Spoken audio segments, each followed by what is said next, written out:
नमस्कार, बी न्यूज मध्ये आपलं स्वागत। मी पूनम चौगुले। सर्वप्रथम आजच्या ठळक बातम्या।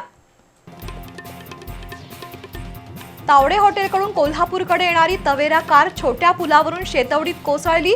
कार खाली दबून कावळा नाका इथल्या 28 वर्षीय तरुणाचा मृत्यू, अन्य 3 जण जखमी।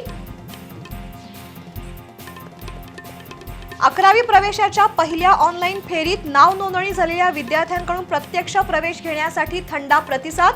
आज अखेर केवळ 14,000 विद्यार्थ्यांनी घेतला प्रवेश। कोल्हापूरसह राज्यातील निळ्या आणि लाल पूररेषांचं सर्वेक्षण करण्यासाठी शासनाने नियुक्त केलेली समिती केवळ कागदावरच, महापालिकेतील विरोधी पक्षनेत्यांचा दावा। परप्रांतीयांची घुसखोरी आणि सुरक्षेच्या दृष्टिकोनातून शाहूपुरी पोलीस आणि रेल्वे पोलिसांची कोल्हापूरच्या छत्रपती शाहू टर्मिनसवर तपासणी मोहीम।